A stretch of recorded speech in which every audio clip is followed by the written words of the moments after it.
Mbrema jemi në Kapital. Marrëveshja politike për reformën zgjedhore në Shqipëri duket se është në fije të perit.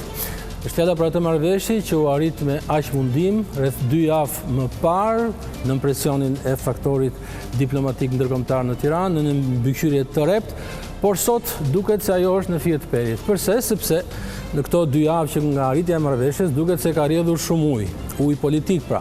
Dhe sot që flasim, të dyja palët, shumica dhe opozita, duket se janë në opozita ose janë larg ujdis për atë që duhet të jetë Komisioni Qendror i Zgjedhjeve, të paktën tani për tani, mënyra ndërtimit të tij, mënyra e funksionimit të tij e të tjera. Kjo çështje e reformës zgjedhore të gjithë e dim në fakt është një avaz i gjatë. Po përdor një fjalë të vjetër avaz sepse është pikërisht kështu. Kujtoj se që nga viti 2013 mbeten aty rekomandimet të OSBE-dit për ta reformuar pra kodin zgjedhor, rregullat e lojës të zgjedhjeve në Shqipëri. Dhe që atëherë janë zhvilluar 4 herë zgjedhje në Shqipëri dhe asnjëherë nuk u gjetur konsensusi e pikërisht ishte tani koha që u dukej se ishte radha pra për të arritur në këtë konsensus për zgjedhjet e vitit 2021. Kujtoj se u formua një këshill politik, një organizëm i veçantë në muajin janar të këtij viti që duhet përfundonte punë në muajin mars. Pandemia bëri të vetën e megjithatë, nën presionin ndërkombëtar në 5 qershor u arrit një marrëveshje, u quajt fitore e klasës politike, madje sekretari amerikan i shtetit Pompeo e përshëndeti, që s'është gjë e vogël, duke i nxitur palët pra që atë tekst marrëveshje ta kthenin në ligj. Por sot pra më 19 qershor po e përsëris duket se kjo marrëveshje është në fije të perit sepse secila palë fajson tjetrën për mungesë të vullnetit politik. Atëre, sot në Kapital është i ftuar njëri nga aktorët kryesor, përfaqësuesi i Partisë Socialiste në pushtet në këtë këshill politik, në këtë negociatë të madhe që është deputeti i Partisë Socialiste, Damian Gjiknuri, mirë se keni ardhur në Kapital, dhe 2 kolegë politolog, Ilir Kalemaj dhe Roland Lami nga Universiteti Evropian i Tiranës. Pa humbur kohë, do ju pyesja zoti Gjiknuri, për cilat pika të marrëveshjes përfundimisht dhe me fjalë të thjeshta ka dakordsi dhe për cilat nuk ka. Për parantezë, ju besoj përmendët dhe deklaratat ndërkombëtare, por dhe atë çka janë thënë nga aktorët kryesor politik direkt pas përmbylljes marrëveshjes, është thënë që po zbatojmë fazën e parë të depolitizimit, duke filluar nga Komisioni Qendror i Zgjedhjeve dhe pas 2 zgjedhjeve, pra dhe zgjedhjet e përgjithshme dhe ato vendore, kjo do të shtrihet në të gjitha nivelet. Sepse thelbi i reformës nga pikpamja e menaxhimit zgjedhor ka qenë depolitizim dhe partizim. Për te edhe elementve tjerë që janë adresuar aty, çështjet financimit, çështjet fushatave, e shumë element tjerë që ju kanë leverdisur palëve. Për te, pjesë e sistemit, që pjesa e sistemit zgjedhor është një debat tjetër politik që masa mund ta prekim më vonë. Por debati menjëherë filloi në momentin kur me një marrëveshje u përcaktua qartë kush janë trupa e KQZ-s, mandatet që kanë këto trupa, sepse ka qenë gjë e diskutuar mes palëve në negociat, në këtë edhe me atë trysni ndërkombëtare, por filloi tek elementi i përsëri do të thoja i politizimit të KQZ-s. Pse? Sepse ka një tendencë nga Partia Demokratike, e para një për ç'bër parlamentin, pra duke neutralizuar çdo faktor parlamentar pjesë e vendimarrjes aty, gjë që është e pamundur të bëhet. Vërtet ne kemi negociuar një marrëveshje jashtë kuadrit parlamentar, po majoranca ka treguar vullnetin e saj dhe ka marrë përsipër ta tërheq këtë kërkesë Partisë Demokratike, ta marrë me vete për ta materializuar në kuvend. Por sepse Partia Demokratike apo opozita nuk është në kuvend, opozita jashtë parlamentare. Dhe të vetmën mënyrë për të materializuar vullnetin e tyre është nëpërmjet marrëveshjeve me Partinë Socialiste. Kanë ardhur me disa propozime që e zhbëjnë kuvendin. Kjo është një lloj yrje, por do t'ju pyes më konkretisht. Atëherë, keni rënë dakord që të mos depolitizohet trupa e administrimit zgjedhor, pra gjitha komisionet e tjera. Niveli 2, niveli parë. E dyta keni rënë dakord për identifikimin biometrik. Dhe nuk po bini dakord vetëm për KQZ-n.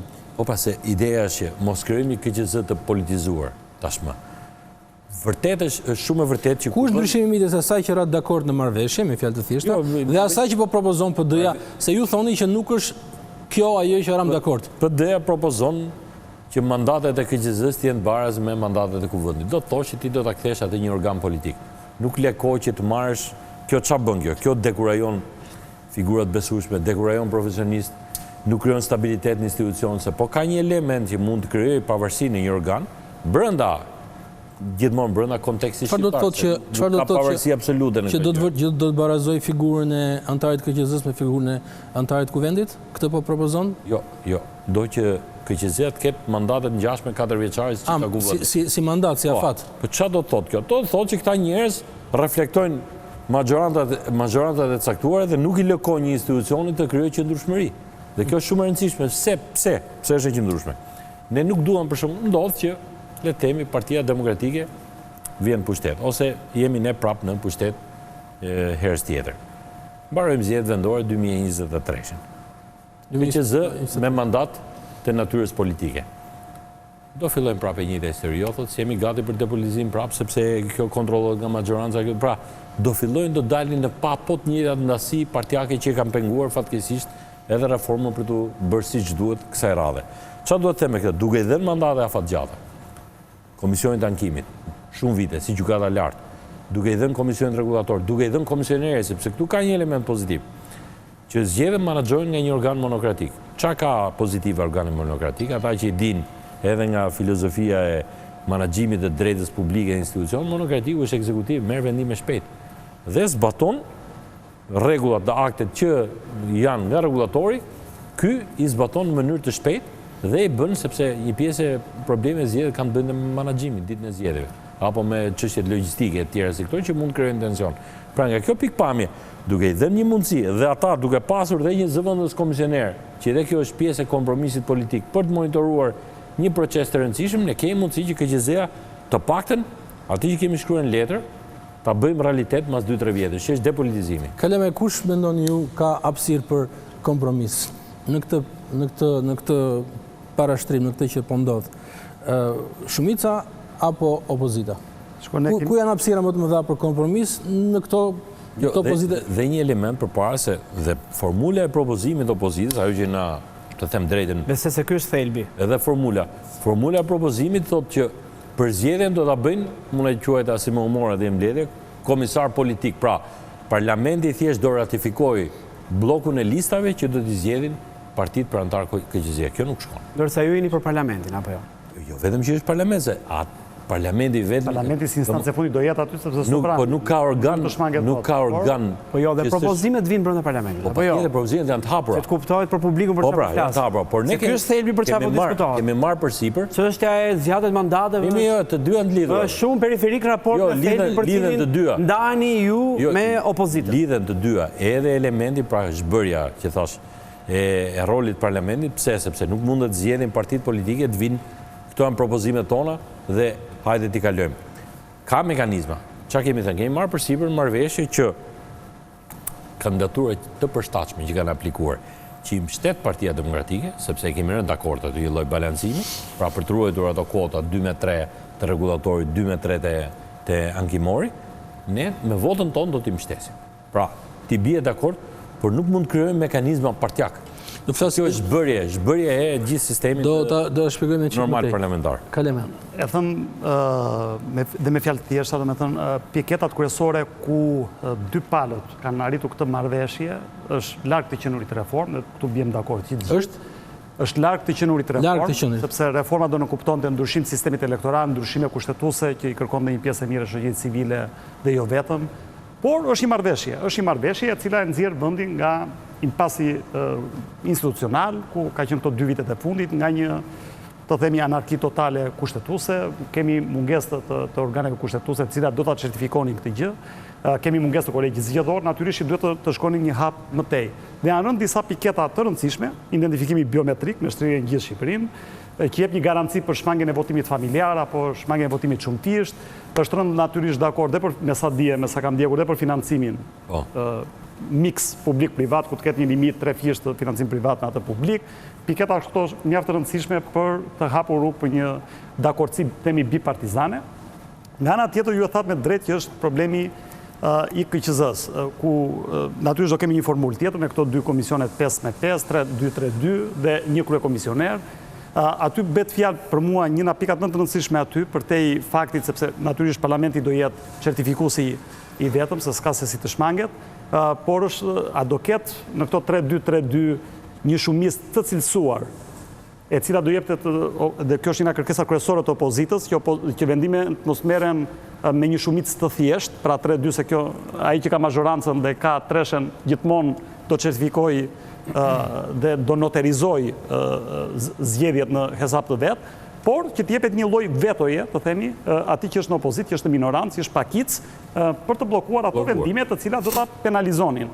Dhe kjo mendoj që është një gjë që duhet bie dakord. Nuk ka arsye pse mos bie dakord për këtë gjë, sidomos për sa i përket vendimarrjet të çështjeve sensitive zgjedhore. Pra që të ketë element bllokues apo një element zhbllokues të bllokimit, se të dyja do të mund të jetë drejt veto, do të bllokuese për sa i përket vendimarrjes. Çfarë nuk ecën? Është bllokues në momentin që po gjithmonë do i lutesha sa më shkurt. Jo sa më shkurt, po sa më thjesht, faktën që se publiku nuk e ndjek dot. Edhe unë përgjithsisht dua të jem i thjeshtë. Në komunikimet e mia unë përgjithsisht jam i thjeshtë. Deri tani ka pas e vërtetësh në komisione që reflektojnë tipik frym politike dhe përfaqësues politik, ekziston ky elementi i votës cilësuar për arsye që të imponojë konsensus.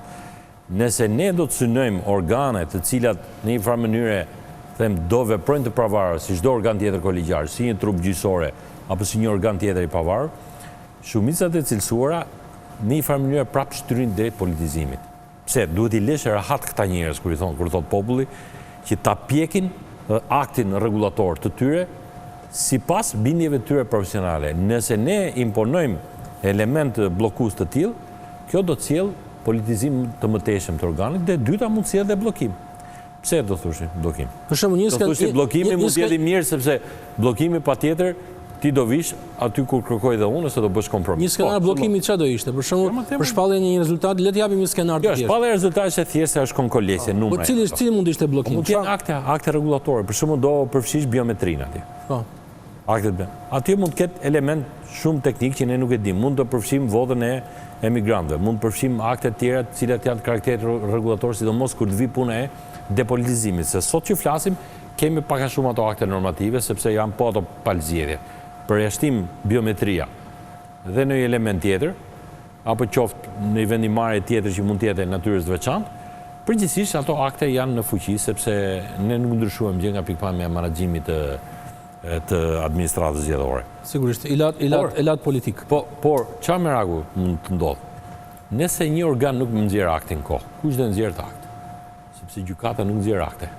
Pra ose do degenerosh, po them, cilësinë e aktit për të reflektuar vetëm interesa partjak, se po do të bësh një gjë jashtë, ki parasysh pse janë të vështira këto, se nga njerë pyesin njerëzit, se unë kam dhe eksperiencë administrative të natyrës tjetër, kam gjetë në ministër në shumë sektor, po nuk ka gjë më të vështirë se të bësh marrëveshje po ligj politik me kundërshtarin, se ketë dy palë shqiptare, kundërshtar, që zihen për presjen, sepse është mosbesimi politik i madh dhe mund të prodhojë krizë nda. Imagjino tash të lësh ca profesionistë aty, që presupozohet duhet të jenë tillë, që i vënë një votë cilësuar dhe me trysni politike, çfarë aktesh do prodhojnë ta. Pra fatkeqësisht këta mund të prodhojnë akte të incilësie jo të mirë, që nesër mund të kthehen prapë konflikt për palët. Dhe dyta shkon çështja është bllokimi, se thamë drejt, kush është bllokon këtë? Kush është bllokon? Gjykata është bllokon? Gjykata nuk shkruan rregull. Pra mund mos nxjerrët akti. Pra gjykata mund të gjykojë mbi kualitetin juridik, qofse akti është brenda parimeve apo garanton drejtat e palëve, siguron transparencë, integritet, po do shkosh në kolegj dhe një mirë vendim. Po akti kush do e shkruaj? Një pyetje. KQZ-ja është do ta me një teknikaliteteve. Ja vetëm një pyetje. Kush do ta bëjë të thjeshtë Lami? Garanci ka opozita pas. Një pyetje të thjeshtë. Kapim thelbin prandaj. Një pyetje të thjeshtë. Rreziku i bllokimit është më i madh me formulën siç është KQZ-ja sot pa ndryshuar asgjë, apo me formulën që do të vinte mbas marrëveshjes. Se nëse KQZ-ja sot nuk bllokohet dot, lëreni, siç është. Më mirë, edhe unë e kam thënë këtë publikisht. Që nëse donte Partia Demokratike, nëse do të rishte skema politike, mbaj këtë që ke, thuaj publikisht. Po, tash i problemi është se thonë se çfarë arritëm ne, se është dhe ky muhabeti. Çfarë arritëm ne për çfarë bëm në këtë punë. Po nuk shkohet kështu. Pra, o do bësh se e thash se nuk ka dhe gjysmë marrëveshje o do mbash atë që ke. O bëj reform, dhe nuk bëm reform, e vërtet, ne bëm një marrëveshje për zgjedhje. Truce before the war, kur i thonë. Pra, është paqja përpara luftës. Atë u realizua tash shumë e nevojshme është, sepse në fundit për mendimin tim, hoqja e libinë opozitës. Është ampushim në fakt. Mi pra ampushim. Ampushim, dakor. Pra, u arrit një ampushim për pare betesare. Edhe kjo ka rëndësinë e vetë, sepse në fundit kemi gjithë të vite që palet paregjykonin të palen tjetër pa hyrë në zgjedhje. Imagjino rezultatin e zgjedhjeve nëse. A mund të për mua kjo që një qëndrim kritik për shumicën do desha nëse e ke. E para për publikun, reformat zgjedhore manifestojnë interesat partive politike dhe në rastin e jetës politike shqiptare janë dy partit politike që kanë më shumë mekanizmat ndikues, influencues, justifikues në kuptimin e peshës elektorale dhe legjitimues në parlament. Kështu që do ishte mëse normale që secila nga palët që futet pjesë e një negocimi të impononte interesin e vetë në parim. Së dyti, çështja në cilën është bllokuar momentalisht reforma zgjedhore, mua më ngjan në thelb me diskutimin që u bërë nëse duhet e depolitizuar administrata zgjedhore. Gjykoj që Partia Socialiste në të drejtën e saj merr terma që dalin nga raportet e OSBE që nga viti 2013 dhe sot që po flasin për depolitizimin e administratës zgjedhore, por duke i abstraguar nga konteksti në cilin ndodhemi sot. Në asnjë raport, monitorim, madje edhe kushtet e fundit të vendosur nga Parlamenti Evropian është depolitizimi i administratës zgjedhore, depolitizimi i administratës publike. Pra skemi administratë publike të depolitizuar që të mund të shkojmë dhe të marrim nga ky ambar dhe të krijojmë një administratë zgjedhore të depolitizuar. Kështu që këtë kuptim, pala tjetër që është opozita, e cila do të ruajë dhe do të vëzhgojë dhe do të ketë garanci, nuk ka garanci. U zgjidh kjo çështje. Shkojmë ke çështja e dytë. Vjen problemi prapi. U zgjidh sepse i lanë rojet politik aty. U zgjidh sepse i lanë rojet politik aty. Të cilët i kishin akuzuar se unë dhe Kalemaj nuk kemi dakord. Sepse hallkat e shtetit duhet të jenë të shkëputur nga interesat e partive politike. Partitë politike që kemi ne sot kanë punuar gjithkohon në 30 vite që administratën ta kenë zgjatim tyre. Ja kanë arritur dhe në këtë kushte është normale që njëra palë t'i besoj, pala tjetër mos t'i besoj. Unë e Kalemaj po, duam administratë publike, këta jo. Shkojmë tek pjesa e dytë që lidhet sot me formulën për çfarë ka ngërç. Është e ngjashme me çfarë po diskutojmë për administratën publike. Pse? Partia Socialiste niset nga dy element. Negocimi që në momentin final do të kalojë në parlament, dhe në parlament nuk ka opozitën me cilën negocion, po ka opozitën që pretendon që është dhe është në parlament, që është opozita e re, që ka një qëndrim ndryshe nga opozita nga e cila ka dalë, dhe kjo nuk është çështje e Partisë Socialiste, ajo merr një qënd de facto procedurën ku kalon kodit zgjedhor në parlament. Okej, me që është parlament, duhet të marrë konsiderat opinionin, konsideratat, intereset e partisë që përfaqësohen në parlament. Mirë po, zoti Gjiknuri e di më mirë se unë, palë negociuese nuk ka zonën Hajdari, e cila ka një rol, po ka zotin Blyk Pashi, i cili është sot fronti real opozitar. Çfarë do të bësh? Do të hidhesh me marifete, duke u nisur nga procedura, nga teknikaliteti, nga ideja që me që kalon në parlament, do të përfshim grupet e parlamentit për publikun, që të formohet KZZ-ja me dy struktura që ka, ajo e ankimimit dhe ajo e aspektit procedurial në ditën e zgjedhjeve, dy nënkryetar dhe kryetar, do të alesh opozitës parlamentare, apo do të alesh opozitës me cilin do negociosh. Për të qenë korrekt, Partia Socialiste sot që po flasim është në varianti që të mbetet në parlament. Nuk është mbetet në formulin që propozon Partia Demokratike, me cilin negocion. Në fund, unë dua të them, me këtë do ta mbyll Partia Socialiste negocimin për reformën zgjedhore. Ne e dim nga 2001 sot që po flasim, reformat inicion nga opozitat, bëhet marrëveshje me ta dhe mbi dakordsi që bjet me opozitën, shkohet dhe miraton në parlament. Ç'mund të jetë një e fundit dhe e mbyllat, ç'mund të jetë një KQZ, siç pretendoni ju e pavarur që nuk është, nga mekanizmi nga cilën zgjidhen kandidatët, dhe ta themi për publikun, e ngjashme me atë që thatë për administratën publike, për gjithë administratën zgjedhore, që nuk ishte. Dhe e dyta, si mundet që tjetë një KQZ e depolitizuar, po e abstrahoj për marrasin ideal, ku gjithë administrata zgjedhore është mi formulë bipartizane, si që keni rënë dakord. Kush është kuptimi i kësaj? Përgjigjet zoti Gjiknuri. O ju formoni bëni një ngërç të dy palët, po e pa shprehur.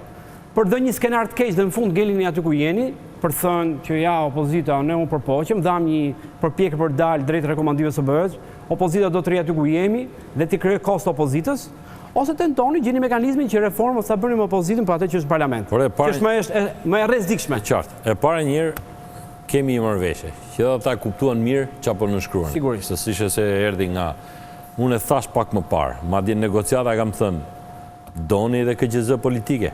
Pra kur hoqëm dorë, ne nuk hoqëm dorë, po me ndërmjetësim ndërkombëtar triumfoi parimi i stabilitetit mbi standardet, e thënë drejt. Pra, hajde tash, nuk është gati opozita, e refuzon megjithëse skema që e hapur. Nuk që vetëm për administratë publike. Po, shumica vite nga administrata publike. Jo, po mirë, pullësh ajo, me kalikosh. Nga kryqia që ka me 70 me 30. Jo, dhe mësuesët që janë pjesë, do të ishin pjesë. Pra, ajo që një skem jashtëzakonisht e mirë, edhe unë të argumentoj pse në asnjë lloj rrethane ata njerëz nuk do gabonin. Edhe unë të argumentoj në çdo rrethan që s'ishte e duhura. Me mënyra si formoheshin dhe çfarë garancish kishin. Por nuk po i kthehem për të kursyer edhe vëmendjen e publikut se tash është gjë e zaruar, ra ajo. Ra.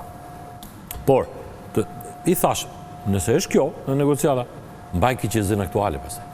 Atë do mbaj, të sigurt. Atëherë mirë, për le të meneni mund debat në përstupë se aty do shkoni. Aty do shkoni. Atëherë nuk mund të thuash që bëra reformë te KQZ-ja, po kryejmë trupa profesionale, se e thanë dhe publikisht. E filluam nga KQZ-ja, po të dëgjosh deklaratat e partisë. Po, është vërtet, po. Po atëherë si që nga kjo. E filluam nga KQZ-ja, po tash shiku çfarë pike sugjeron ti. Jo se është sugjerim jot, po nuk keni dakord me opozitën. Tash ti thua që emrimet do t'i bëjnë grupet e partive. Nuk funksionon kjo kështu. E para njerë, me opozitën, ajo skema që kanë sjellë për emrim është e papranueshme. Nuk mund të emrojnë as propozojnë kandidat ekspert partish nga jashtë. Jo. Aplikimi është i lirë për çdo qytetar. Cili është propozimi me fjalë thjeshtë çfarë kanë propozuar? Po bën dy propozime ndryshme. Njëherë thanë te avukati i popullit do krijojmë një panel me ekspertët e partive dhe ata do hoqën dorë nga ky. Hoqën tash i erdhën propozimi i fundit është një formulë të komplikuar, njësoj si organet e vettingut që thanë që po edhe këtu dakord ju thash. Mirë, doni këtë që për mua është e komplikuar, s'ka vlerë fare, se KQZ është një organ si gjithë të tjerët që raporton kuvend. Po thoshin komisioni që bën përzgjedhjen, mos jenë deputet, po të jenë përfaqësues të partive politike sipas rezultatit vitit 2017. Sigurisht sepse ata nuk janë në parlament. Prapa këtu kemi problem. Do thuash këtë për publikun, nuk janë në parlament ato. Po pra dakord. Me këtë do të negociosh. Po mirë pra. Me zonjën Hajdari që është parlament, apo me zotin Bylyt Bashi që është shumica opozitare sot. Të gjithë. Po të ndajmë këtë gjë, dalim ke formula. Politika është tripolare. Njëra, po një minutë, njëra pal ka votat, pjesën më të madhe votave reale, se nuk e di. Dhe ju me ato negocioni. Supozot, se është problemi i krizës. Dhe tjetër që është letra. Gana tjetër, kodi. Është në letra. Kodi, dërove, jo në letra. Kodi do 84 vota. Kur unë nuk i kam në 84 vota, si nuk do ta konsiderojnë atë tjetër aty? Se ndryshe nga çdo herë tjetër, duhet kuptosh në historinë e Shqipërisë, nuk ka bërë ndonjëherë vaki që opozita reale. Patjetër do marrë kosto. Dhe kjo anomali. Tash çka kemi thënë publikisht ne qëndrojmë. Emrat, ato dy emra, qoftë në Komisionin e Ankimit, qoftë në Komisionin e Komisionin Rregullator.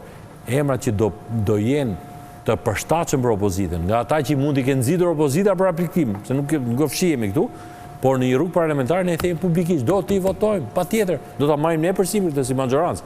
Pra kjo është garancia që unë t'jap. Ti nuk je, unë kam bërë marrëveshje me ty, ti ke dalë jashtë sistemit, unë do ta mbaj angazhimin tim për të futur nesër në sistem. Pastaj si do vendosi populli dhe shumicë dhe shpakisë. Këtë kemi të garantuar. Por nuk mundur përçmendoj nga ana formale parlamentin se ti ke një ngërç. Ke një ngërç tëndin aty. Ngërçin e ke krijuar, domos. Ne vemi prapë te formula politike, prapë te 3-2 politik, por me një mungesë nuk ka minorant, domethënë opozita nuk ka veto bllokuese. Në momentin që s'ka veto bllokuese, gjithë ato vendimarrja duhet të favorizuaj. Veto bllokuese. E shtrirë 6 vjet, ju jep ju garanci dhe për pas 4 vjetësh për ta kontrolluar. Ai ishte të bëj një pyetje. Ai ishte ky kryetari KQZ-s. Ta bëni pyetjen, Jo ardhur nga opozita. Kur ishim në pushtet, çfarë bëri ky? Po a ishin 3 këta? Jo, ishte iku Klemens Gur ishte. Debatin do vazhdojmë pas. Prapë ju e kontrollonit 4-3. Do ta vazhdojmë debatin pas hapësirës për marketing, shpejt.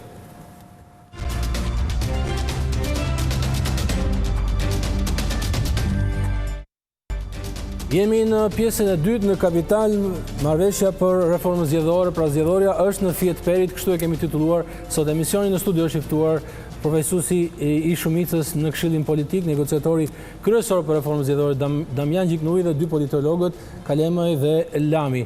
Por meqense hapësirën këtu gjithsesi ja kemi dhënë sot Partisë Socialiste, qeverisë, le të dëgjojmë edhe qëndrimin më të fundit të Partisë Demokratike të Ilir Kalemajit mbas mbledhjes së fundit të radhës të Këshillit Politik. Le ta dëgjojmë. Duke siguruar të gjitha garancit e procesit të emërimit të anëtarëve të Komisionit Qendror Zgjedhjes dhe në vendimarrjen e tij nuk do të kemi mazhorancë buldozer që shkatron zgjedhjet siç ka ndodhur në shkuar. I kërkuam mazhorancës që të heqë dorë nga këmbgulja që me çdo kusht të çojë në një proces i cili nuk jep asnjë garanci të fortë. Mazhoranca përsëri nuk e pranoi, duke arsyetuar që ky sistem i propozuar për nesh politizon. Në fakt, ky sistemi që propozojmë ne për emërim është ai i reformës në drejtësi. I ftuam që të reagojnë në mënyrë konstruktive, në mënyrë që Komisioni Qendror i Zgjedhjeve të ngrihet sa më shpejt, në mënyrë të besueshme për t'i hapur rrugën organizimit të zgjedhjeve në mënyrë të posaçme biometrisë.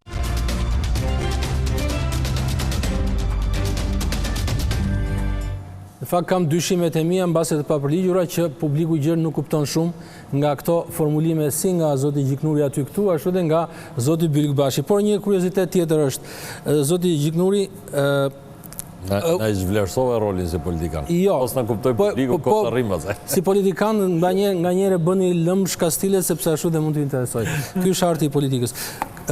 Lajmet para ditët e fundit ishin që në Këshillin Politik u debatua me shumë pasion për tenderin për teknologjinë. Por çfarë ndodhi aty? Çfarë ishte ky debat? Sigurisht unë nuk pretendoj dhe nuk mund të pretendojmë që ju do thoni të vërtetën e shenjtë, por cili është versioni juaj? Mos është version se nuk është se ka sekrete aty se. Po pse kishte kaq debat dhe ajsa zonja Ajdari u largua tha unë nuk marr pjesë në këtë. Zonja Ajdari mas e ka dashur të japi një mesazh për gjithë pjesën tjetër politike, po. Po për çfarë bëhet fjalë që është kaq? U kërkua, që ne na u duk absurde, u kërkua që të përcaktohet në ligj një lloj procedure prokurimi e drejt për drejt për të zgjedhur kompaninë e cila do të implementojë, pra gati e drejt për drejt, sa quhet negocim pa publikim, po që me ofertat kufizuara, me qëllim që të zgjidhni një kompani për implementimin e paketës biometri, pra identifikimit elektronik zgjedhësve. Dhe debati ishte, unë i thash, kjo është e pamundur që në ligje të caktuara, të fushave të caktuara, ti të vësh një procedurë të caktuar, nuk tingëllon mirë, dhe edhe ne si kuvendit, dhe si ligjvënës, bëjmë një ligj që do bëjmë këtë procedurë. Dhe u referova standardeve që kemi diskutuar në 2013, dhe u thash që do zbatojmë të njëjtin parim që vëmë dhe ne në vitin 2012 në kod, sepse dhe PS-ja atëherë kërkoi identifikimin plus numërim elektronik në disa zona, dhe i thash kjo mund të jetë. Patemi debat, dërguam në një shkesë Agjencisë Prokurimit Publik, ku dhe ajo me drejt argumentoi që nuk vjen në ligje. Ama vetë autoriteti mund të përdorë për raste emergjence, do argumentoj, nuk ka kohë për ta implementuar këtë teknologji, kërkoj një procedurë më të shpejtuar.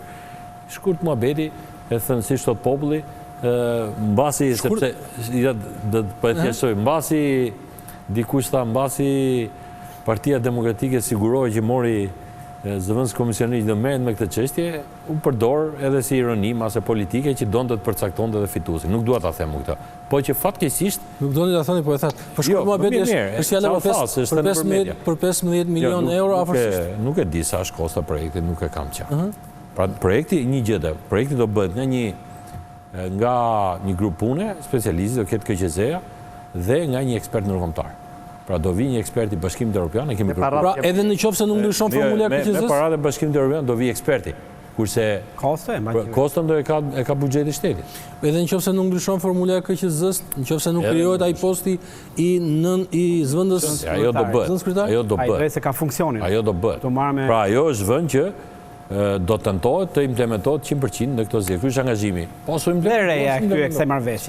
Sa ne jemi në gjendjen e Shqipërisë realisht që ta bëjmë identifikimin biometrik, se ky është një vullnet politik. Identifikim elektronik, nuk është se do identifikohet njeriu me shenjgishtja. Identifikimi, me letrën e kartën e ID-s. Po, karta ID, pasaport, por do të mblidhen shenjat e gishtave për të krahasuar më vonë. Pra ideja që nëse një njeri kapet që ka votuar 2 herë, automatikisht prove dhe shkon burg. Më vonë. Po, mbas deri 24 orë, nuk bëhet. 24 orë. Është problem fare. Do të eci, si mendoni, identifikimi biometrik?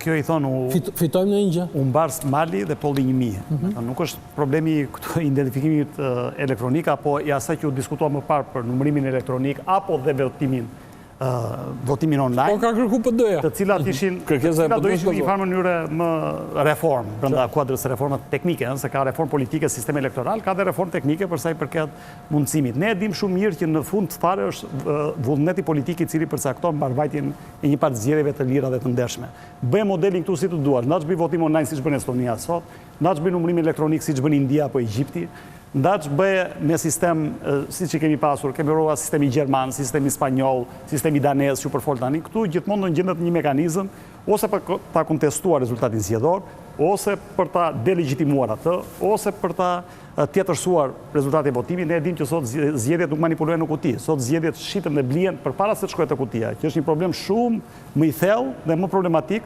apo salamandra elektorale, e cila mund të prodhoj rezultate në favor të njërit apo tjetrit qysh në start, apo fati koalicioneve parazgjedhore, që unë mendoj që me djallëzisht futur nga mazhoranca, duke qenë lokomotiv force par politike, për të blokuar çdo lloj mekanizmi koalicion bërës të opozitës që të mundësonte atyre ardhin pushtet. Pra këto janë për mua thelbi i gjës, dhe opozita duhet insistonte pikërisht e këto gjëra.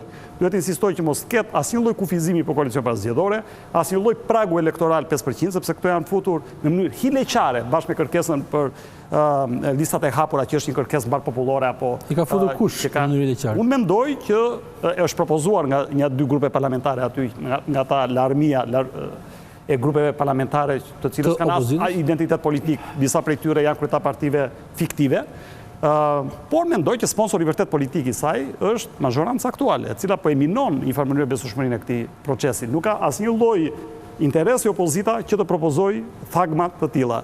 Dhe në fund të arjet një lloj kompromisi të themi bis, arjet një kompromisi bis që të themi që ne pranojmë listat e hapura tot mazhoranca, se është kërkesë mbar popullore, ka ardhur referendum, ka propozuar shoqëria civile, kanë propozuar akademikët, por me koalicion parazgjedhor, por me prag 5%. Në fakt, kjo është nonsens. Dhe mendoj që thelbi i gjës që duhet kërkonte opozita përpara gjithçkaje, duhet të ishte një korektim i kësaj salamandre elektorale që u prodhua me reformën unilaterale administrative, të themi tani që opozita gaboj apo zgaboj që e bojkotoj atë komision, mund të themi, nuk ka ndonjë. Por, kjo është një nga gjërat kryesore që duhet, financimi që u ra dakord, ekspozimi do me thënë ose pariteti mediatik, gjërat të cilat do e fusin në garë koalicionet, të cilat duhet lejohen, se s'ka pse të ndalohen, do kjo është nonsens edhe juridik edhe politik. Pra këto janë gjërat të cilat do krijoni një garë të barabartë, bashkë me listat e hapura, pse jo, qoftë sistemi danez, qoftë me një zonë, do me dhe me një zonë zgjedhore, qoftë me 3 zona zgjedhore, qoftë me 12 zona zgjedhore, listat e hapura, listat të mbyllura pastaj, ky është një debat periferik, megjithëse ka zënë vendin kryesor në debatin. Zotë Gjiknuri, pra ajo që tha midis të tjerë Kalemaj, është një zë që qarkullon sigurisht në korridoret e politikës, që jeni ju të interesuar për atë që sponsorizoni në mënyrë politike, sigurisht jo në mënyrë banale, faktin që opozita në parlament jetë pikërisht një lloj faktori, por jo dhe i unifikuar. Atëherë përgjigjja juaj. Jo. Gjithmonë, sa herë ka në i lëvizje nga opozita në parlament, fatkeqësisht krijohet ideja sigurisht majoranca nga mbrapa. Po në fakt opozita brenda parlament në mënyrë konsistente ka insistuar tek çështja e listave të hapura. Kjo është e vërtetë. Ne për shembull si Partia Socialiste themi drejtën, publikisht nuk kemi qenë partizan për listat e hapura. Madje unë argumentoj shumë mirë dhe do ta mësojnë dhe shqiptarët më vonë, mbase do vi dita që do ketë lista të hapura, kur do pendohen për listat e hapura, për produktin që do marrin. Pse? Shiko Kosovën, pyet Kosovë si zhvillon zgjedhjet, do ta kuptoj shumë mirë. Pra, nuk po hyj sepse nuk po shkoj larg, po gjej. Le ta themi, cili është rreziku? Çfarë? Nëse do t'i druheshim në listat e hapura, do degradoj menaxhimi, do jetë një korrupsion i mirëfillt, do hyjnë njerëzit më problematik që do ja marrin mendje. Megjithatë, është shumë e vështirë që në fillim kur pëlqejet një gjë masive popullore se mendojnë se është e mirë, por e ka treguar demokracia popullore sjell dhe produkte që nuk i ka pasur qëllim ata që kanë menduar. Por nuk po flas për këtë se do paraqykohem. Unë personalisht them që është një gjë jo e mirë për Shqipërinë. Në një zonë zgjedhore korrektohet ajo disi, domethënë. Jo, se aty fillojmë, ajo sjell problemin tjetër, sjell destabilitetin. Prap Kosovën s'bën dot qeveri. Po e kupton. Çdo sistem ka të mirat, avantazhet dhe dezavantażhet. Kush është problemi? Ne s'dim. Ne nisemi vetëm nga një situatë e caktuar politike. Ja, po ky thon, ore ne kemi hall pse janë po këta njerëz. Ja, sepse vetë partitë kanë mbajtur për këta njerëz. E dyta, patjetër, partitë janë institucione të rëndësishme politike që kërkojnë demokratizim. Kjo është shumë e vërtetë që do kone vetë kjo. Në fundi Shqipëria vuan dhe ato simptoma që kanë dhe shumë vende ballkanike në politikë. Mos mendojmë ne tash Danimarka. Çfarë lidhje ka Shqipëria me Danimarkën? Si mundet mendosh ti, do marrësh një sistem se morëm ne sistemin spanjoll do bëjmë si Spanja. Ne kujtojmë se po morin sistem majoritar kishim, si Gjermania kishim, mix, majoritar me korrektuar me proporcion kombëtar. Dhe u penduan për produkte që nxirrin. Pra do të thotë nuk ka të bëjë, ka të bëjë me shumë arsye historike, kolektive. Po shmangej dushku dhe ka një çfarë duhet të them? Kjo gjë dije që opozita parlamentare ka kërkuar me kohë lista të hapura.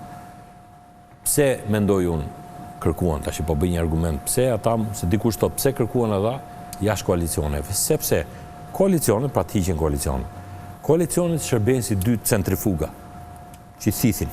Çfarë është koalicioni vetë? Partitë e mëdha krijojnë dy centrifuga, një vorbull atje që thith votat e gjithë vegjëlve. Dhe krijohet një tren me vasal që ka një primar. Kështu funksionon. Unë jam aktor i ri. Aktor i ri në këtë konsumin e madh politikës shqiptare, se zotërit mund të jenë dhe shkencave politike, e studiojnë shumë edhe analizën e shqiptit. Patjetër, se ma mori mendja. Në këtë situatë ku le të themi partitë tradicionale kanë një lloj konsumi në sytë e publikut, se e themi këtë, pranojmë që njerëzit janë lodhur, po të hysh ti aktor i ri, po qenë koalicionet, ti nuk mbijeton dot, shtypesh. Po u futen në një koalicion, ti u mbet identitetin dhe s'ke mundësi të bësh vota nga ajo pjesë e njerëzve, një masë e njerëzve, për mendimin tim unë s'kam bërë sondazhe, po shikoj që mund të ketë një masë që janë bërë indiferent, nuk e pëlqejnë status quo-n, kërkojnë ndryshime politike, është e vërtetë, që vjen me konsum në pushtetit të gjitha krave. Atëherë aktori i ri ka vetëm një mënyrë, të hapi lojën. Dakor, ajo e prageve është një gjë për të parë, nuk e di pse e kanë propozuar lart, po të isha unë do ta propozoja ullet shumë. Forcat e reja edhe me këtë. Mirë, kjo është çështje për të parë. Mos krijoj dyshim. Mirë, po t'jap argument, pra, se thot dikush çaj interesi më kanë shumë interes. Ti jem lojtar i ri, unë nuk do asociohem me dy dinosaurët politikë që kanë mbrapa vasalët e tyre dhe thithim më, unë do bëj diferencën sepse po të jem lojtar i ri që unë do dal me ide egalitare, revolucionare që Shqipëria ka nevojë për qasje tjetër, se me këto do luaj.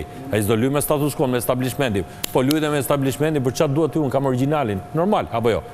Po vajte ti me idetë e PS-s apo me idetë e PD-s, në elektorat do thotë për çfarë duhen ty? Çfarë garancie? Kjo tezë bie mund ta argumentoj. Jo, mirë ta mbaroj. Atëherë ai luan si lojtar i ri. Dhe prandaj nuk i intereson koalicionet, për mendimin tim, pse duhet të jetë. Pra, po ta analizojon, ti isham këshilltari i dikujt për këtë, po, të hapet loja. Ulej pragu, të hapet loja. Dhe në këtë pikpamje, do kishim një hartë tjetër elektorale në Parlamentin shqiptar. Mendoj. Foli pak si politolog, jo si profesor. Analiza duke nuk jam më pak e lexuar se zotëri. Jo, pozitat, jo dia, pozitat. Kërkon të jap një përshtypje në publik që zërat që janë tek opozita e re në parlament ngushësisht luajnë për llogarinë e tyre, nuk çojnë ujë tek Partia Socialiste. Është normale. Çdo subjekt politik do të tentonte të krijonte këtë përshtypjen publik. Por le ta analizojmë pak më ftohtë për publikun. Po, unë bi dakord me Gjiknurin që partia e re opozitare në parlament ka interes listat hapura, sepse nuk mendoj që ka hapësirë dhe derë me vendimet aktet që ka marrë shumë icën e rasteve në kundërshtim me Partinë Demokratike të ketë një derë atje, në lista që do të hartohen tani, me listat mbyllura. I intereson, jam dakord me Gjiknurin, është interpretim korrekt i sistemeve zgjedhore, që të mos ketë aleanca para zgjedhore, ajo të hapet mbasi ndodh procesi zgjedhor, sepse është parti e vogël, nëse, dhe i krijohet më shumë mundësie për të akumuluar votë. Me këtë sistem që kemi ne sot, që si kanë rënë dakord në 2008-ën, jo pa qëllim është lënë që koalicionet të jenë ato që përcaktojnë deri diku dhe mundësinë se si lëvizet dhe akumulohet më mirë vota. Secila nga këto ka debatin e vet, ka diskutimin e vet, nuk diskutohet. Një gjë duhet thënë që aktorët që janë sot në parlament, që është opozita parlamentare, për shkak të procedurës që ka sistemi politik që ne kemi sot, që asgjë nuk kalon në parlament, pra kalon nëpërmjet votës, ju ka mundësia të bëjnë një tender, pse jo? Ose indirekt ushtrojnë presion te Partia Demokratike, pasi çdo marrëveshje që vendosin me PS-n në fund do të ekzekutohet me karton që do ngrejon në parlament, sepse Partia Demokratike e krijoi këtë ngërç që do ta vuaj, dhe në këtë kuptim vota e tij formalisht shënohet dhe merr pesh. 2. O do të luaj një kartë që jo rastisht, është dhe koincidencë që mungesa e aleancave parazgjedhore favorizon më shumë Partinë Socialiste se Partinë Demokratike, dhe ti themi për publikun pse e favorizon, sepse Partia Socialiste ka më shumë vota në tregun politik shqiptar, ka më shumë të stabilizuar votuesin e qëndrueshëm se Partia Demokratike, dhe në sistemin zgjedhor referuar formulës së kompozimit të ekzekutivit, partisë parë jepet mundësia për të formuar kapitetin. Kështu që është normale që Partia Socialiste të jetë favorizuar nga kjo skemë nëse miratohet nesër.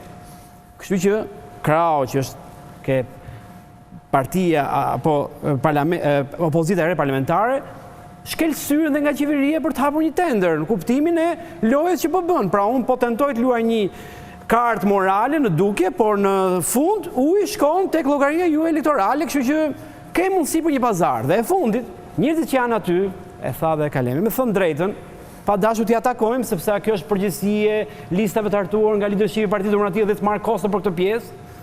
Por janë njerëz të cilët në shumicën e veprimeve të tyre në parlament kanë votuar për vendimarrjen që kanë propozuar ekzekutivi. Dhe në këtë kuptim nuk kanë as kredo morale dhe unë nuk di kë përfaqësojnë kuptimin politik opozitar.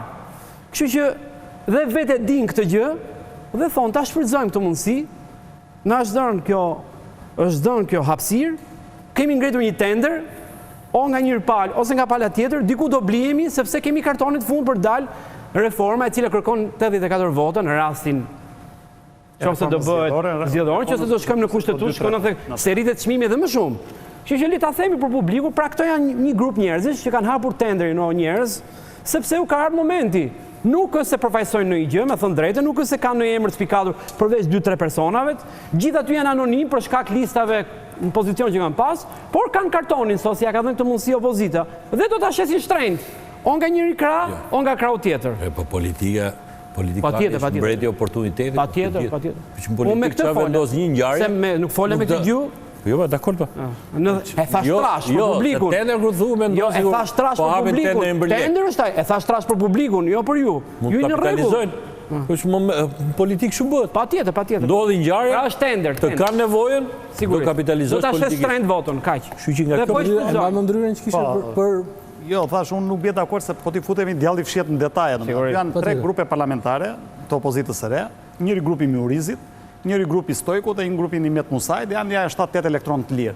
Tani po të marrim grupin e Murizit, madje isha me të dje në emision, ai tha, unë jam parimor, tha, unë kërkoj, tha, listat e hapura, tha, kërkoj dhe korektim kombëtar, grupi im, tha, grupi Demokrata. Dhe ai është i vetmi që ka ndërmend të bëj projekt politik, pra është i vetmi që intereson zgjedhjet e ardhshme.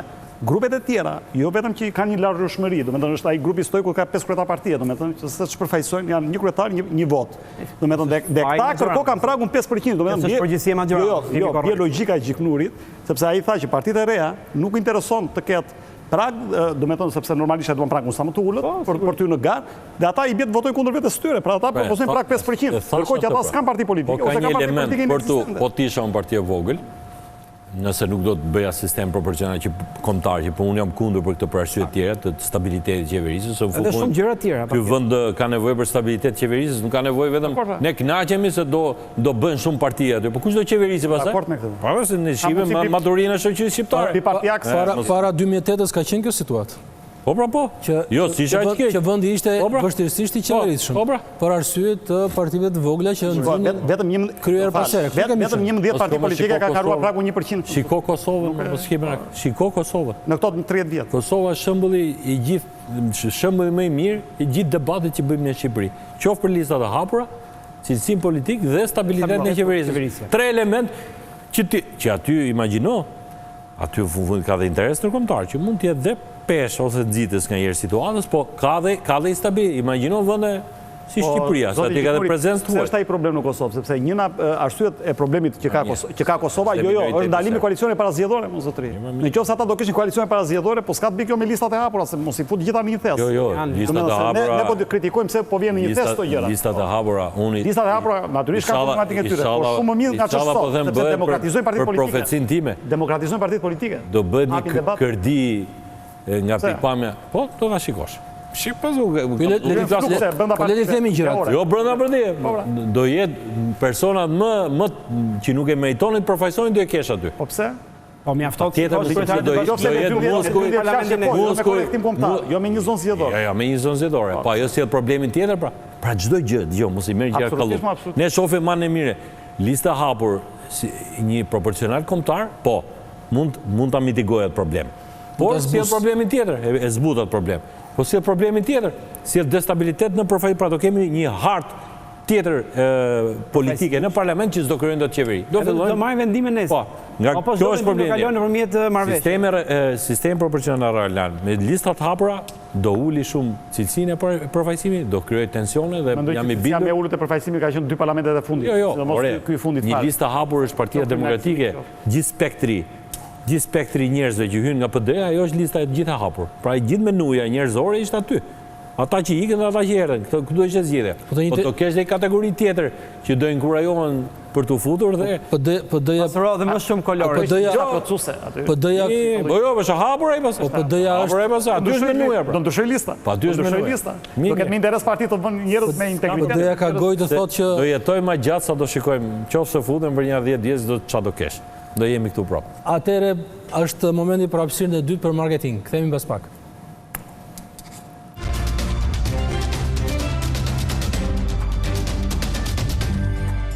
Jemi në pjesën e tretë dhe të fundit të emisionit Kapital. Për sonte zgjedhorja në fije të perit, pra është fjala për reformën zgjedhore, e cila me sa duket në ditët e fundit, po nuk çfarë mund sjellë saati, nuk e dim se çfarë mund ndodhi javën tjetër.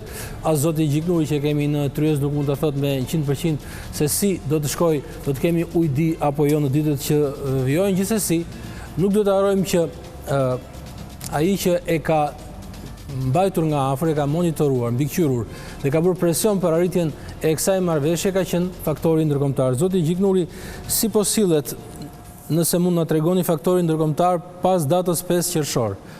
Ata ishin entuziast, të gjithë dolin entuziast nga ai takim i lotshëm disa ditor me orë të zgjatura, u quajti fitore e klasës politike. Sot edhe nga këto që po dëgjojmë sot këtu, duket që jemi larg për mbajtjes së asaj marrëveshje. Faktori ndërkombëtar, ambasadorët e SBA-s, të Bashkimit Evropian, të vendeve anëtare, çfarë po thonë në këto momente që është bërë ky devijim? A është më ai presion apo ju kanë lënë të bëni çfarë të doni? Jam këtu tash të nxjerr bisedat që. Po, cila është fryma? Jo biseda. Patjetër, ju kur hapet emisionin, përmendën disa nga deklaratat e ndërkombëtarëve, përfshirë edhe deri në niveli i sekretarit Pompeo, që për një ngjarje shumë lokale, domethënë që klasa e sekretarit shtetit tregon që interesi ka qenë i madh për një marrëveshje politike në Shqipëri. Kështu që natyrshëm që faktori ndërkombëtar kërkon që Shqipëria të hyjë me një klim tjetër në zgjedhje, se thash, kjo është një marrëveshje për të hyrë në një klim më normal në zgjedhje dhe unë jam i bindur që të shpresoj që shumë shpejt unë them se do ketë hapësirë kompromisi nga dy palët për të gjetë një zgjidhje, se në fundit Partia Socialiste ka thënë një gjë, ne duam, kemi qenë aty për të përmbushur të gjitha kërkesat e opozitës. Ajo çka kemi thënë që në fillim. Pranojmë çdo kërkesë të opozitës që është e pranueshme nga Odir. Shkuam më larg të rast, e hëngrëm llafin ton. Se pranojmë dhe kërkesat e opozitës që janë rekomandimet e Odir, vetëm me qëllimin që Partia Demokratike mos ketë më asnjë lloj alibie për zgjedhjet e radhës. Se kështu, kodin e shkruajti PD-ja. Do në biometri, po hoqi nuk donte këtë, donte kufizim të shpenzimeve nga kufizimi, rritje dyfishimi shpenzime buxhetore për fushata, për partitë fushat zgjedhore, pra përgjithsisht çdo gjë që kërkoi Partia Demokratike dhe ne ruajtëm disa principe normale, ekuilibra që natyrshëm nuk mund të plotësonin çdo kërkesë, po që përgjithsisht të gjitha kërkesat politike të Partisë Demokratike u plotësuan. Përfshirë dhe biometria që ata i kishin si dekoratën më të madhe ose themi flamurin më të rëndësishëm të gjithë procesit në negociim. Pyetje për politologët në studio, a do të kishte të drejtë faktori ndërkombëtar diplomatik në Tiranë dhe jo vetëm që të ishte i kënaqur mbas marrëveshjes me këto që po ndodhin 2 javë mbas marrëveshjes, apo thjesht duhet të kenë durim sepse mund të mbërinë atë që diplomatikisht e thotë Gjiknuri që do ketë kompromis gjithsesi. Po, unë mendoj që edhe faktori ndërkombëtar tek ne ka një agent që në funksion të intensitetit të aktivitetit dhe rezultateve që dalin nga këto aktivitete, krijon dhe një bilans të vetit të punës, performancës tij apo të saj. Në këtë kuptim do të jemi korrekt në gjuhën burokratike. Në kuptimin e a ka substancë në takime dhe në marrëveshje që organizohen ndërmjet aktorëve politik gjithmonë, jo detyrimisht do të ketë substancë, kur kjo substancë nuk vjen nga aktorët lokal. Pra tek e fundit, çdo ambasador dhe ambasador amerikanë në fund fare thotë kur këta nuk kanë një shqetësim, s'kam se shqetësohem unë më shumë se këta. Dhe kjo ka ndodhur me reformën. Dhe e fundit do thoja unë që në thelb reforma zgjedhore mua më duket si një lojë e zgjuar e Partisë Socialiste, e cila për mendimin tim po luan më mirë politikisht, tani po futem në intrigë politike, nuk po flas në kuptimin e interesit publik, sepse më duket një temë tabu për ta bërë në kontekstin shqiptar, por në intrigë politike po duhet ta them që është e vërtet që zoti Gjiknuri her pas here si bashkëkryetari i Komitetit Politik flet që ne i donim të qëndronim rekomandimet të SBO-dirit, por kemi dalë jashtë rekomandimeve edhe kur na ka kërkuar opozita për hir të marrëveshjes, sigurisë dhe garancive që i jepet opozitës, por në fund po ti shikosh elementet për të cilën kanë rënë dakord në boshllok janë, në substancë vetëm një element është kapur, ai që është i votimit biometrik. Asnjë gjë tjetër esenciale nuk ka. Dhe kjo, për mendimin tim, bëhet në kuptimin që edhe ku ka propozuar diçka ndryshe Partia Socialiste, pra qeveria në këtë rast, propozimi për palën tjetër ka qenë aq larg pretendimeve dhe garancive të tij që ka thënë më mirë trike status quo-ai që ka më shumë garanci, sesa të shkojë dhe të futem në aventurën që më fut Partia Socialiste. As ndodhi kjo me administratën zgjedhore depolitizuar, dhe shkum sot ka administratën zgjedhore e politizuar. As po ndodh sot debati që mund duket që është jo pa qëllim nga ana Partisë Socialiste për KQZ-n, dhe ne do shkojmë këtu, do jemi bashkë në këtë studio, bashkë me Kalemaj, që ne do shkojmë prapë ke formula që kemi pasur të Komisionit Qendror të Zgjedhjes, ku PD-ja do thotë në fund që më mirë tri këtu ke status quo-ja që të shkojë tek aventura që më çon pala tjetër. Dhe në fund Partia Socialiste do le fituar. Pse? Dhe po ja them publikut. Po pse bëhet një reformë zgjedhore? Një reformë zgjedhore bëhet si një iniciative opozitës për ndryshuar sistemin, për të ndryshuar përmbajtje, për ndryshuar formatimin e saj. Qeveria është mirë me status quo-n, ka gjithë mekanizmat për të qëndruar mirë me këtë sistem që ka. Shqetësimi dhe loja do të ishte nga ana opozitës që të ndryshonim. Fakti që ato ose janë zot, ose janë të aftë, o nuk arrin do të bllokojnë, ose të imponojnë faktorin ndërkombëtar që ndjenin zbuluar lojën që bën Partia Socialiste, do mbetemi me kjo status quo dhe në fund Partia Socialiste do dalë fituar. Gjiknuri do i pari. Çfarë bëm asgjë? Thjesht ram dakord me opozitën, i plotësuam qefin se kishte disa teka, 10 vjet që ka kërkuar reformë zgjedhore dështoi. Gjithë aktet që mori ekstreme që nga bojkotimi i parlamentit dhe zgjedhjeve ishin një birë në ujë, dhe kjo është opozita që keni, nuk është faji jon. Po të kishim një opozitë tjetër, ne do negociojmë ndryshe. Kjo është zgjuarësia e lojës që po bëhet për sistemin dhe bravo qoftë për mua. Jemi mësuar në këto 3 dekada të procesit politik që ta fetishizojmë faktorin ndërkombëtar, ta hynizojmë, ta quajmë si arbitri mbi palët dhe shpesh jo pa të drejtë. Megjithatë, pam së fundi dhe një gjë që mund të jetë dhe një lloj çudie, që për gati 10 vjet ishte rekomandimi nr. 1 depolitizimi i administratës zgjedhore dhe veto SBO-diri. Kur politikanët arritën marrëveshje të mos ta depolitizojnë, Dorë Trokiti tha u plotësuan këto rekomandime. Tani kjo është një algebër dhe një që nuk e ka kuptuar njeri, Pra ta është e kuptueshme, po. Në vijim të kësaj që tha dhe kolegu Lami, do me thënë ne kemi prodhuar kriza ciklike në këto 30 vjet dhe mandej kemi thënë paktoi ndërkombëtar bujrum, hajde na zgjidh krizën që ne kemi prodhuar vetë, në mungesë të legjitimitetit brendshëm, dhe ne kemi prodhuar çuditëra, dushku i vogël, dushku i madh, kryetari i Këshillit Qarkut të Fierë u bë personazh evropian për të zgjidhur, apo ambasadori amerikan që përvishte mëngët në numëronte votat në sallën e sportit. Dhe tani arritëm vete e paprecedenta, 9 orë ngujim, 3 ditë me radhë në tokë amerikane për të zgjidhur hallit të shtëpisë tonë dhe dekrate e sekretarit Pompeo për një çështje kaq periferike dhe banale, mendoj unë, i tejkalonte të gjithë saqet e fantazisë politike. Fantapolitik quhet kjo. Tani unë mendoj që kjo heq vëmendje nga gjithë problemet reale që ka vendi. A thua ti ne ose jemi danez këtu, e diskutojmë për hollësi, do me thënë kompozim, KQZ-je, natyrisht demokracia është procedurë, po demokracia s'mund të jetë demokraci proceduriale, si shto është dalë dikur, do me thënë që demokracia është vetëm zgjedhje çdo 4 vjet, shumë parti politike, pluralizmi, ne kemi 140 parti politike, 78 parti politike konkurrojnë në zgjedhje, po vetëm 11 prej tyre kanë kaluar pragun 1% në këto 30 vjet. Ka nevojë Shqipëria të ketë kaq shumë parti politike, ka nevojë Shqipëria të prodhojë kaq shumë politik, konsumoj kaq shumë vetë Ballkanin tërësi. Kjo është pyetje retorike, megjithatë nuk mund të ndalohen. Demokracia është pikërisht për të mos ndaluar njëri. Po duhet dalë pikërisht ajo që po thoshim që ne prodhojmë ciklan, domethënë fortunë gotë, dhe i themi ndërkombëtarëve, hajdeni tani dhe na zgjidhni këtë gjë. Tani kush janë ndërkombëtarët? Ndërkombëtarët janë njerëz me mandat caktuar, po, që vinë këtu, kanë dhe një CV personale, që zgjidhen X krizë në Shqipëri dhe shkojnë diku tjetër pastaj me promovime, raportojnë. Pra, kjo unë mendoj që nuk kjo është mangje nga problemet reale që ka vendi. Vendi sot është duke ballafaquar, ne do kemi rënë ekonomie 9% të vit. Është e dyta në vendet e zhvilluara në botë, në vendet të zhvillim, pas Libanit që ka minus 11% sipas projekcioneve të Bergit, apo Fondës Bankës Botërore që çojnë nga 7 deri në 9%. Dhe 7% ka qenë 97-ën, rënia ekonomike, recesioni. Ne kemi problem sepse raportojnë 44.000 shqiptar kanë në vendin vjet dhe vetëm për efekt pandemie do dalim më mirë me shifrat e Instatit këtë vit, se nuk po ikim dot sepse janë bllokuar rrugët. Pra kemi një varfërinë sipas Bankës Botërore 40%. Këto janë problemet reale që kanë ata që po na ndjekin. Nuk kanë ata të garantoj që 98% atyre që na ndjekin thonë, ç'është ky muhabeti KQZ-s, se si do kompozohet KQZ-ja. Ne jemi 30 vjet kemi ecur para për dintur në vend. Pra ne ende diskutojmë legjitimitetin e zgjedhjeve, do pranojnë këto zgjedhje apo nuk do pranojnë, do kontestohen apo nuk do kontestohen, do kemi bojkot parlamentar apo nuk do kemi bojkot parlamentar, do kemi një anpushim që do na çojë lufta e jashtme pas 6 muajsh apo pas një viti, apo jo, domethënë, është për mua papjekuri politik, para politik. Tu ke drejt sepse në vendi vërtet duhet të ketë prioritete të tjera dhe problem real në Shqipëri janë gjithë ai bagazh negativ që ne kemi trashëguar dhe që do shumë vite dhe natyrisht politika duhet bëj shumë për këtë. Po çështja më e madhe që i ktheu Partia Demokratike, madje bëri dhe veprime vetvrasëse politike të tipit mos konkurroaz në pushtet vendor dhe largohu nga parlamenti, është pikërisht me atë fanta shkencën që theti, pra fanta idenë që ne vjedhur zgjedhjet.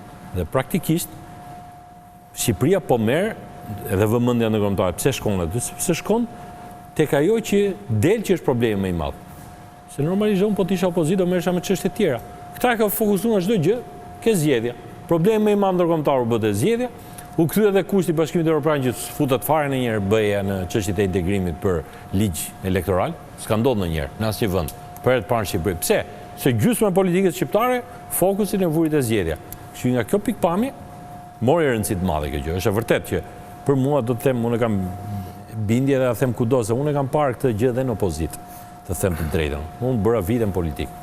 Kam qenë 2009 deputet dhe e kam parë dhe në opozitë dhe jam marrë me këto çështje zgjedhore. Nuk është se jam profan që erdha sot e po të gjej për herë të parë. Jam marrë vazhdimisht me çështje zgjedhore. Që në 2008 me Çfarë do të thosh? Ja çfarë duhet të them.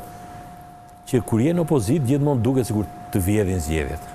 Po praktikisht nuk të vjedhin zgjedhje. Kur e ke shumicën dhe nuk ka asnjë organ të ta vënë dyshim fitoren. Qoftë kjo po ta them dhe në 2009, pavarësisht se edhe ne në opozitat e ngritëm, pa kishim një kaos tjetër. Nuk thoshim nuk njohim zgjedhjet, thoshim hajde të bëjmë transparencë. Po. Hap kutit. Që është e garantuar tash në kod, pra që ja kemi vënë. E vetmja rast kur ndodhi që administrata mund të fusi durat, ka qenë rasti diskutueshëm Tirana 2011 se rezultati që me 10 vota. Aty, siç ka ndodhur në Amerikë, gjykata e lartë amerikane, rasti Bush Gore, në fundit mbajti qendrim politik. Ku ka gjë të ngushtë, ku është kështu me pak vota, vërtet të mund të hyjë mekanizmi politik në lojë. Por që në zgjedhjet parlamentare ku mandatet ndahen me mira, Ato që thot Partia Demokratike është për të keqen e saj. Dhe praktikisht i futit të merren e elektoratit të saj dhe prandaj është dhe këtë vështirësinë politike që nuk del dot se i thonë po mirë çfarë more ti atë që kishe. Po praktikisht ajo që kishe ishte mjaftueshme. Ato janë rregullat e lojës. 15 kusht para kushtet për të hapur negociatat nuk janë vetëm pikërisht lajmi i ditës është pikërisht lajmi i ditës është që Parlamenti Evropian me një rezolut sankcionoi që Shqipëria duhet që të plotësoj 15 kushte politike përpara se të fillojnë realisht negociatat për antarësim në Bashkimin Evropian, përpara se të fillojë ajo e famshmja konferencë ndërqeveritare midis Shqipërisë dhe Bashkimit Evropian. Dhe sigurisht që opozita është e para që ka nënvizuar për të thënë që ja pra si i ka punët kjo qeveri ja ku po na çon. Le të ndjekim një nga reagimet e ditës, ka ardhur nga Lëvizja Socialiste për Integrim, Petrit Vasili, për rezolutën e Parlamentit Evropian. Europa na ka vendosur 15 kushte për shkak të tij. Por Edi Rama, si gënjeshtar dhe mashtrues i rëndom, i mohon. Ju ftoj të shihni se si i mohon Edi Rama 15 kushtet dhe do të vazhdojmë të sqarojmë të vërtetën e madhe se si është. Ju lutem ndiqni videon dhe deklarimin e tij të para pak ditësh ku ai qartësisht shpjegon e tregon e në mënyrë kategorike mohon që ka 15 kushte. Do t'ju ftoja që të ndiqnim së bashku videon në ekran. Nuk ka 15 kushte për të shkuar dhe konferencës paraqiveritare. Nuk ekzistojnë. Prandaj e di që e dëgjoni që përsëritet dhe përsërisni edhe ju, mos e përsërisni, nuk ka 15 kushte për të shkuar drejt konferencës ndërqeveritare. Nuk ekzistojnë. Pra nuk ka dhe nuk ekzistojnë 15 kushte, thot gënjeshtari dhe mashtruesi ordiner. Ja qëndrimi më i fundit i Parlamentit Evropian. Jo më larg se dje është miratuar një rezolut e cila çfarë konfirmon? Konfirmon qartë që mbështetet përmbushja e 15 kushteve e zeza në të bardhë.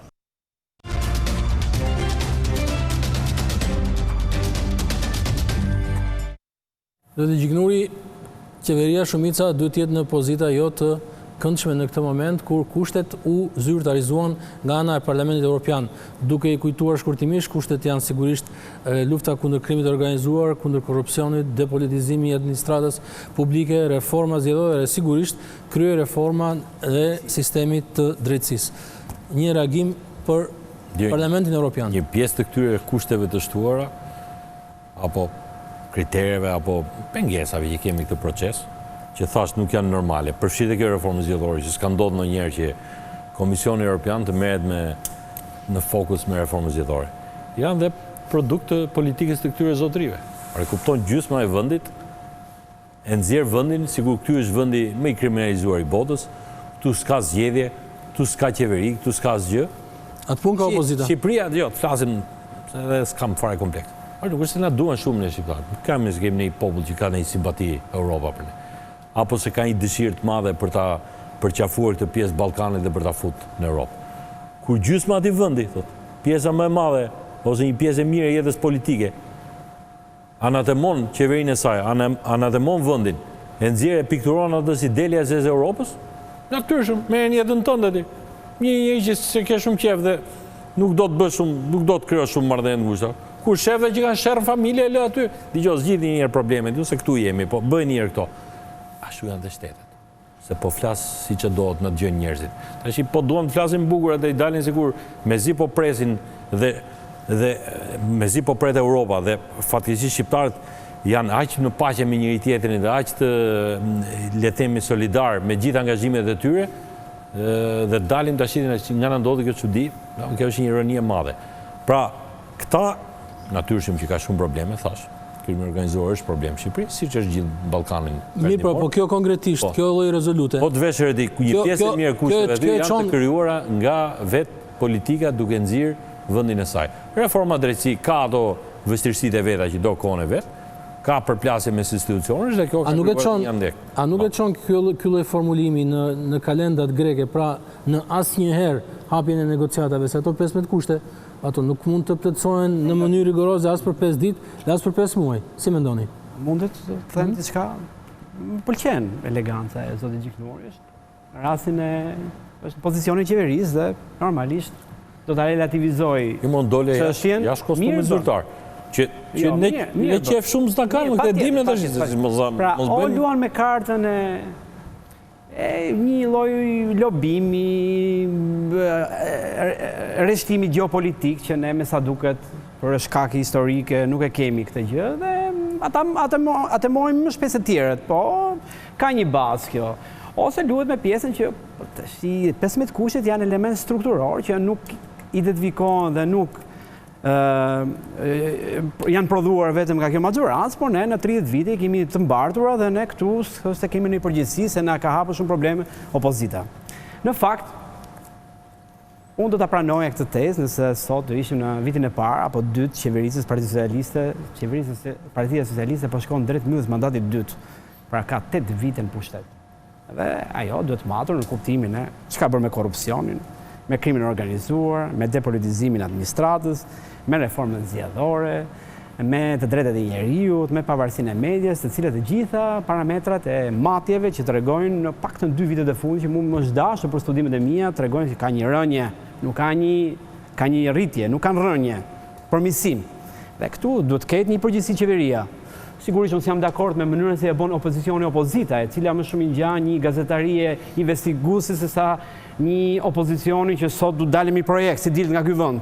Dhe pse duhet më besojnë mua shqiptarët që në zgjedhjet që do ndodhin, unë do ta përshpejtoj procesin e integrimit. Kjo çështja e opozitës që do ta vuajmë dhe ne, sepse duke pas një opozitë dobët, normalisht qeveria është më e gjatë. Por këtu s'mund të shmangësh përgjegjësinë që ka qeveria, të cilët 15 kushtet, jo vetëm nga elementet që janë brenda që janë struktural, por i japin shumë pak shpresë për kohë të afërt hapjes negociatash. Po mos isha politikan, do të thoj edhe sa gjëra tjera, po që indirekt po i them në mënyrë diplomatike. Ti mendon që Bashkimi Evropian ka po ato orek zgjerimi që ka pasur 15-20 vjet? Por ne kemi humbur trenin ne. Po, duro. Sepse nga 2013 jemi zvarritur në kritere dhe nga 3 kemi shkuar në 15 dhe ju keni përgjegjësi për këtë pjesë. Unë nga herë dhe më kritikojnë tjerë se kam doza realizmi që mund duket. Po ju jemi edhe korrekt. Trenin ashtu kemi qenë gjithmonë me tren. Në ngjarjet historike Shqipëria treni fundit ka qenë. Konteksti nuk na favorizon. Po kemi pasur kontekstin na favorizuar. Se ke pas pasur. Po kemi pasur. Ti e man mend atë kryetarin e Firit. Por si kush për të hapur negociatat? Me 97-ën, po jo me 97-ën. 2012, 2013 kemi pas situatë komplet tjetër. Gjithmonë po të them. E dyta, kujton se kanë qenë më mirë vende si Rumania e Bullgaria kur u hapën, kur u ofruan Jo, nuk kanë qenë më mirë se ne. E kanë lobimin më të fortë se ne. Po që zgjerimi, jo, se po janë më afër Europës për arsye mëdha historike, janë vende më të mëdha, e dyta, dhe oreksi Europian që tjetër në atë kohë. Patjetër. Dhe mos kujtoni që janë vende në kufi me ish Bashkimi Sovjetik. Në influenca politike shumë herë. Ballkani ka qenë buffer. Tash kjo është historia, mos ne e shmangim historinë, hedhim shumë. Ka peshën e vet ajo, patjetër. Kujtojmë se i them shumë miqve të njëjtë. Kujtosa se shko Europian dhe vishën si Europian dhe nuk është se shkëlqyem ne dhe ne ngecëm këtu. Romania dhe Bordeaux ke këto tjera, nuk kemi edhe këtë tjetër. Çfarë duhet të themi gjë? Kjo do një nivel aq lart koshiencë kombëtare nga gjithë klasa politike, përfshirë këta që janë opozitë. Se po atë faturë do e kesh dhe ti, a erdhe ti nesër, çfarë do bësh ti pra? Po aty ne kujtojmë se Este oderi, sa keq është, po qa bën ti më zotri? E the mirë, kush alternativa jote? Këtu do i koshiencë më të lartë kombëtare, që nuk e ka arrit kjo klasë, po bën sherre se kush për mos pranuar rezultatin e zgjedhjeve, ja këtu ku jemi. Prandaj do ndodhi gjithmonë kështu. Që Bashkimi Evropian ka probleme natyrisht për momentin që na Brexit kanë probleme strukturore të tjera, kjo nuk diskutohet. Por fakti është që nuk mos merr Rumaninë dhe Bullgarinë, merr Malinezi, që nga 33 ka çelur 32 negociata e ka mbyllur një 32 kapituj në fakt. Dhe rasti Serbisë, e cila është kapitulli i 16-17, apo rasti i Maqedonisë Veriut, e cila pati një bllokim për shkak të emrit, por që po ecën shumë më shpejt gjatë qeverisë Gruevskit, paktën pavarësisht instabilitetit politik. Qeverisë dhe Zajevit, më falni. Dhe vim të rasti Shqipërisë. Unë mendoj që në gjitha raportet e indekse ndërkombëtare, e këtë edhe për arsye studimore, siç e tha kolegu me drejt, ne kemi pasur rrëshqitje të forta mbrapa. Kemi humbur 23 vende në raportin Transparency International për 3 vitet e fundit për korrupsionin, që ka qenë në mënyrë sistemike njëna kërkesa kryesore të raporteve të Komisionit Evropian ndër të tjera.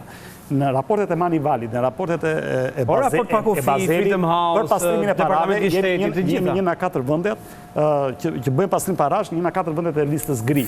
Pra këtu pastruhet para, e ke të gjithë bumi oligarkistë të ndërtimit në Tiranë, ku ne ke raporti, si pas Pumbellës, që Tirana është një qytet më shtrenjta në botë dhe më ndotur, duke marrë parasysh çmimet të shtrenjta, pamundësim për t'i blerë, rrogat e ulta, varfërinë e shtuar, korrupsionin në rritje, krimin e organizuar, kapjen e shtetit, qeverisja e një gjyshe, pra të gjitha këto janë degradim sistemik. Tani, a është kjo për shkak se opozita ka qenë e pafuqishme?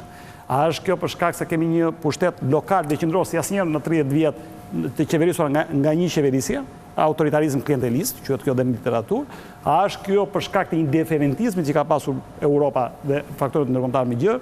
A është një bashkim i të gjitha këtyre të mësipërme? Unë mendoj që kjo është që duhet të na bëjë të reflektojmë, të vëmë gishtin kokës dhe natyrisht edhe të bashkëpunojmë, dhe të dëgjojmë ata që kanë më shumë mend, dhe të reflektojmë, dhe të marrim politika të mençura për të kapur trenin. Çdo fat dhe kohë dhe njeriu njëdhesh mesatarja e gjitha atyre gjërave. Faleminderit zoti Gjiknuri, faleminderit Kalemaj dhe Lami që ishit sot në Kapital. Zonja e zotrin, takojmë të premten e ardhshme. Natën e mirë.